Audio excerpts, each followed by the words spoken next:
할렐루야, 좋은 아침입니다. 날이 좀 많이 풀린 것 같습니다. 날이 참 따뜻하고 좋아지는 것 같긴 한데요. 우리의 마음 안에도 예수님의 은혜와 사랑으로 따뜻한 시간들을 많이 좀 보냈으면 좋겠습니다. 오늘은 슬기로운 아침 시간 레위기 17장 말씀입니다. 우리가 살면서 좀 번거롭고 귀찮을 때가 좀 있어요. 그러다 보니 굳이 이런 것까지 해야 하나 하는 마음이 좀 들 때가 있습니다. 근데 오늘 이 레위기 17장 말씀은요, 그런 내용을 다 담고 있어요. 내가 하나님 앞에서 굳이 이렇게까지 예배를 드려야 하나? 예배드림이 번거롭고 성전에 꼭 와야 하는, 성막에 꼭 와야 하는 그런 상황들이 귀찮은 거예요. 그래서 오늘 본문에서 하나님은요, 그 귀찮음을 단번에 옳지 않다라고 말씀하시면서 그럼에도 하나님이 성막에 와서 예배드릴 것을 명령하고 계십니다. 이전의 습관 때문에 번거롭고 또한 내 생각과 달라서 귀찮은 너희들의 마음 다 알지만 그거 옳지 않아 라고 단호하게 명령하시는 본문이 오늘 말씀이에요. 이 말씀을 통하여서 우리가 좀 나태해지고 게으러지기 쉬운 그러한 마음 상태를 다잡아서 다시금 조합해 갈 수 있는 귀한 시간이 되면 좋을 것 같습니다. 본문 1절과 2절 말씀입니다. 여호와께서 모세에게 말씀하여 이르시되 아론과 그의 아들들과 이스라엘의 모든 자손에게 말하여 그들에게 이르기를 여호와의 명령이 이러하시다 하라. 아멘. 하나님이 모세에게 명령하십니다. 누구에게요? 모세에게요. 이 말은 무엇이냐? 모세에게 말씀하신다는 것은 이스라엘 전체 모든 사람들이 듣고 그대로 순종해야 한다라는 뜻을 내포하고 있는 것이에요. 레위기를 읽다 보면 가끔씩 아론을 향한 언급이 있어요. 아론을 향한 언급은 이스라엘 전체 이야기가 아니라 제사장들의 국한된 이야기고 제사장들이 지켜야 될 율법이고 또한 규례라고 선포하시는 것이지만 오늘 1절과 2절 말씀, 즉 오늘 본문 말씀은요, 이스라엘 전체 사람들이 모세에게 들어서 하나님의 마음을 알아 그렇게 행해야 한다라고 선포하시는 말씀인 것입니다. 2절 말씀에 명령이라는 단어가 있어요. 이 명령이 어떤 것이에요? 상황에 따라서 할 수 있고 없고가 아니라 꼭 해야 한다는 말씀인 것입니다. 다시 말해서 오늘 이 본문은요, 꼭 우리의 신앙이 이 명령을 따라야 한다라고 언급하고 우리에게 말씀하고 있는 것입니다. 하나님의 말씀이 선포되는 그 순간 그 말씀에 반응하는 것, 그것이 신앙인데요. 여러분 잘 생각해 보시면은 우상은 사람들에게 명령하지 않아요. 예를 들어 볼까요? 우리가 좀 미래가 궁금해서 점을 보러 갈 때 예전에 그랬던 분들이 있던 것 같긴 한데 뭐 점을 보러 가거나 또한 그렇게 좀 우상을 섬기시는 분들 잘 보세요. 점 보러 가서 점치는 분이 뭐 우리에게 술을 먹지 말고 뭐 또 금주를 하면서 사랑을 하고 이런 말 안 해요. 어떤 말 하죠? 부적을 사서 몸에 지니고 있으면 효험이 있을 것이다. 애군이 피할 것이다 말해요. 근데 그 부적을 사서 내 몸에 지녔어요. 그래도 불안하고 이리저리 안 풀리고 또한 어려움이 있어요. 그러면 뭐라고 말해요? 더 비싼 효험이 있는 그런 부적을 사서 몸에 지니는 것이 좋다고 말하죠. 그것도 안 통해요. 그럼 뭘 하죠 이번엔? 더 큰 애군이 있기 때문에 이번에는 굿을 통하여서 애군을 물리쳐야 한다고 하죠. 계속 무엇인가 돈을 요구하고 무엇인가 이렇게 바치기를 원하고 있는 것이죠. 우상은 그런 거예요. 우상은 우리에게 삶의 모습을 바꾸고 삶을 틀어서 새롭고 바른 길로 가라고 말하지 않아요. 그냥 돈만 내라 하는 것입니다. 하나님은요, 우리에게 돈을 많이 준비해서 헌금하라 말씀하지 않으세요. 오히려 명령하시고 그 명령을 지켜서 우리가 바른 삶을 살 수 있는 그런 모습으로 살아내기를, 그래서 거룩과 정결과 성결을 삶에서 구현하기를 원하고 있는 것입니다. 하나님의 마음을 우리가 잘 알아야 할 것이에요. 하나님은 우리에게 어떠한 우리의 그 노력 없이 그냥 우리가 대신 무엇인가를 드려서 이렇게 얄팍하게 삶을 바꾸려는 마음이 아니라 우리의 삶 자체를 바꾸어서 바른 길, 진리의 길로 살아갈 수 있는 그런 모습을 원하고 있는 것입니다. 그것이 맞다고 하시는 것이에요. 그래서 신앙에는요, 굳이 번거롭게 이런 마음이 들지라도 주의 명령이면은 해야 하는 것이고 그 순종하는 것이 신앙임을 꼭 알아야 합니다. 그렇다면 오늘 본문에서 하나님이 명령하신 부분이 어떤 것일까요? 3절과 4절 말씀이에요. 여호와의 집의 모든 사람이 소나 어린 양이나 염소를 진영 안에서 잡든지 진영 밖에서 잡든지 먼저 회막문으로 끌고 가서 여호와의 성막 앞에서 여호와께 예물로 드리지 아니하는 자는 피를 흘린 자로 여길 것이라. 그가 피를 흘렸은즉 자기 백성 중에서 끊어지리라. 아멘. 성막 앞에서 제물을 잡아 제사를 드려라, 이 말을 하고 있는 것이에요. 그런데 당시 이스라엘 사람들이 이 마음 가운데 그러한 의문이 생겼어요. 왜 굳이 성막 앞에 가서 제물 잡고, 왜 굳이 성막에서 번거롭게 예배를 드려야 돼? 귀찮아. 그냥 우리가 있는 데에서 예배를 드리면 되고 제물 잡으면 되지, 왜 성막까지 가야 되고, 왜 내가 있는 데서 하면 안 되나? 이런 복잡한 마음이 좀 있던 것 같아요. 이전에 애굽에서 종살이를 할 때 이스라엘 사람들은 종이었지만 많은 우상들 앞에서 그냥 자유롭게 예배를 드렸어요.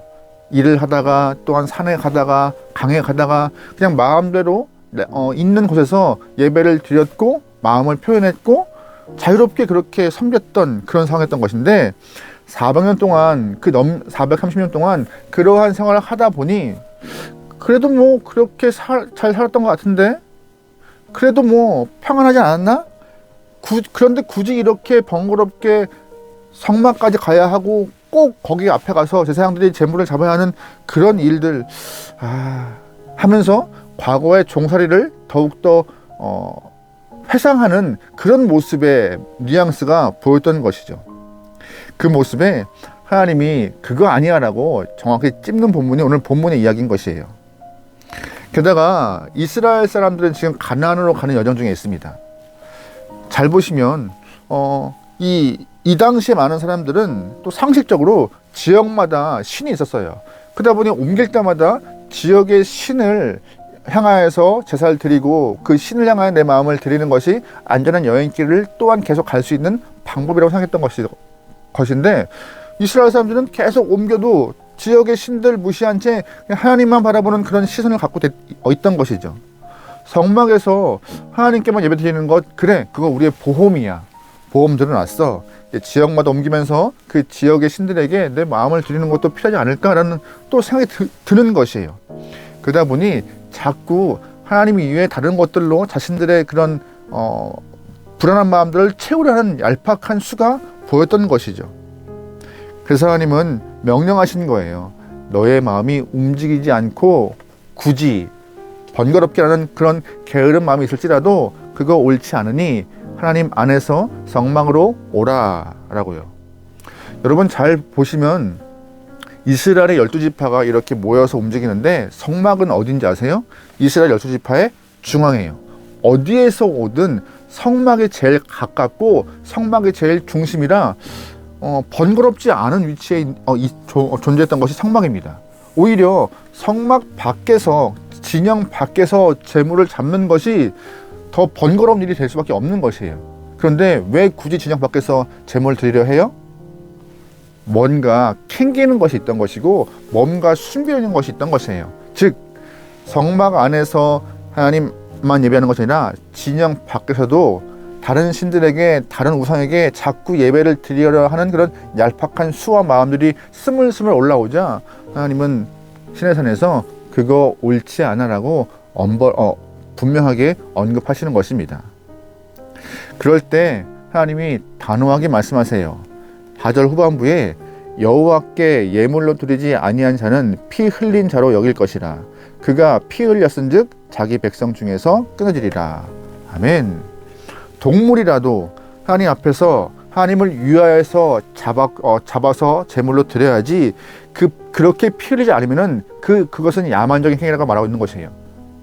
하나님께 제사를 드리기 위한 제물 잡음이 온당한 것이지 그 이외의 피 흘림은 야만적인 행위인지라 그 야만적인 행위는 죄로 묻겠다. 진영 밖에서 너희가 다른 우상을 향하여서 이렇게 제물을 잡는 것 옳지 않기 때문에 너희 그거 죄 묻겠다라고 말씀하십니다. 너희의 욕망, 너희의 야망, 욕심 때문에 잡는 동물들 옳지 않는 거야. 오로지 모든 동물의 희생은, 피 흘림은 하나님을 위하여서만, 하나님께 드리기 위해서만 제물로 바쳐지는 것이고, 그로 인하여서 하나님이 인정하시는 거야. 만약에 화목제라 한들 우리가 서로 이웃과 함께 관계 안에서 좋은 돈독한 모습을 유지하는 화목제라 한들 주 앞에 예물로 드린 이후에 함께 나누는 그런 일이 있어야 하는 것입니다. 아무리 육식을 해도 아무리 고기를 먹고 싶어도 마음대로 잡는 게 아니었어요. 화목제로 주 앞에 먼저 드리고 하나님 감사합니다. 하나님 감사합니다 라고 먼저 고백한 이후에 나누는, 그렇게 하나님은 철저하게 동물 하나도, 소 한 마리, 양 한 마리라도 그렇게 아끼시는 분이 하나님이신데 너의 욕심과 야망과 너희의 그런 마음에 품고 있는 그 얄팍한 모습 때문에 동물을 잡아 진영 밖으로 가서 동물을 잡아 그거 죄야 라고 오늘 본문은 지적하시는 것이에요. 왜요? 피 흘림이 죄이기 때문에요. 11절에 이런 표현이 있어요. 육체의 생명은 피에 있음이라. 내가 이 피를 너희에게 주어 제단에 뿌려 너희의 생명을 위하여 속죄하게 하였나니 생명이 피에 있으므로 피가 죄를 속하느니라. 아멘. 생명이 어디 있어요? 피요. 즉 생명은 피예요. 아무리 과학이 발달하고 기술이 뛰어나다 하더라도 피는 만들지 못한다고 합니다. 피는요, 하나님이 인간에게 주시는 생명이에요. 생명과 같은 그 피를 단에 뿌려서 성막에 나와서 단에 뿌린 이유가 뭐예요? 하나님, 나를 주께 드립니다. 이 제물을 대신하여서 이 마음을 드리고 제물을 대신하여서 용서하소서라는 그런 온전한 마음으로 제물을 드리는 것이지 내 욕심이나 먹으려고 단번에 이렇게 욕심내서 제물 잡는 것 옳지 않다. 아무 곳에서나 동물 잡는 것, 피 흘리는 것 옳지 않다. 하나님은 이렇게 번거롭게라도 그들에게 명령하신 이유가 뭔지 아세요? 제사를 보호하시고 생명을 보호하시기 위해서 이렇게 좀 굳이 번거롭게라는 마음이 들 만큼의 좀 꼼꼼한 말씀하고 있는 것입니다. 이 본문의 말씀을 통하여서 동물의 생명 하나 보호하시는 것이고 온전한 예배를 보호하시는 것이고 이스라엘 사람 마음 안에 다른 우상들 품지 않도록 하나님은 말씀하고 있는 것이에요. 5절 말씀에 이런 표현이 있어요. 그런즉 이스라엘 자손이 들에서 잡던 그들의 재물을 회막문 여호와께로 끌고 가서 제사장에게 주어 화목제로 여호와께 드려야 할 것이니라. 아멘. 실수로 성막 밖에서 다른 곳에서 재물을 이렇게 죽일 경우가 발생하면 반드시 어디로 갖고 와야 돼요? 성막으로 갖고 와서 화목제를 드린 이후에 나누라라고 말하고 있는 것이에요. 그래서 우상에게 제사를 드려야 하는 것 아니다. 그래서 하나님을 향한 불신 다 막을 수 있는 것이고 성막으로 와야지만이 온전한 제사 드릴 수 있는 것이다라고 오늘 이스라엘 사람들에게 말씀하시고 가르치는 것입니다. 그래서 모세에게 모세야 똑바로 얘기해. 이스라엘 사람들이 다른 마음 품지 않고 다른 곳 가지 않고 다른 생각 갖지 않고 온전히 하나님께만 예배할 수 있고 온전히 제물을 남용하지 않고 주 앞에 이 번거로움 또한 드릴 수 있는 헌신의 마음을 통하여서 너의 믿음을 잘 키워야 한다라고 가르치고 있는 것이 오늘 본문의 이야기인 것입니다. 오직 주님만 주목하는 것이에요. 오늘 레위기 17장 말씀은요, 두 가지의 교훈을 품고 있어요. 첫 번째 뭐예요? 성전 중심, 교회 중심. 번거롭게 성막까지 오라는 것이에요. 그것이 헌신이고 그것이 하나님이 허락하시는 발걸음이기 때문에. 요 근래에는 교회에 오는 것이 헌신이에요. 이렇게 영상으로 예배를 드리고 영상으로 많은 교육이 이루어지기 때문에 교회에 오는 것이 헌신입니다. 맞아요. 오늘 본문도 마찬가지예요. 그냥 집에서 하면 되지. 네, 될 수 있겠죠. 하지만 우리의 예배를 위하여서 준비하는 그 치장부터 오는 과정부터 예배 자리에 앉는 순간 떠나는 그 순간까지 모든 것이 예배에 관련된 그 모습을 통하여 하나님이 그의 마음과 정성과 신령과 진정을 받으시는 것이에요. 그래서 성전 중심, 교회 중심 신앙이 맞다라고 오늘 본문은 말해요. 두 번째, 오늘 본문은 하나님 한 분이면 충분하다라고 말합니다. 하나님 한 분이요. 다른 것들, 옮기면서 지역 신들, 우상들, 아니, 하나님만 보험이 아니라 하나님만이면 충분하다라고 오늘 본문을 언급하고 있는 것이에요. 여러분, 그러기에 일상에서 성전 중심, 하나님 중심의 삶을 통하여서 아름다운 신앙의 모습을 좀 갖춰나가서 주님이 원하시는 그런 신앙인의 모습을 이뤄가면 좋을 것 같습니다. 가끔씩은 굳이 번거롭다라는 말도 하겠지만 그 굳이와 번거로움을 넘어서 명령에 순종하는 아름다운 신앙인으로 오늘 하루를 승리하면 좋을 것 같습니다. 기도하시겠습니다. 하나님, 오늘 말씀을 통하여서 하나님과 교회 하나로 인하여서 충분한 믿음 생활을 할 수 있음을 말씀하셨습니다. 다른 것 바라보지 않고 다른 것에 마음 뺏기지 않고 말씀에 순종하여 하나님 한 분으로 만족하며 교회 하나로 인하여서 내 신앙과 믿음을 잘 지켜낼 수 있는 귀한 영혼들이 허락하소서. 또한 있는 자리에서 주의 말씀을 잘 구현해내어서 거룩과 성결과 정결한 영혼 되기 원하오니 우리의 심령을 주장하시고 매 순간 선택할 때마다 하나님 마음에 맞는 선택할 수 있는 귀한 영혼 되게 붙잡소서. 모든 걸 맡기오며 예수님의 이름으로 기도합니다. 아멘.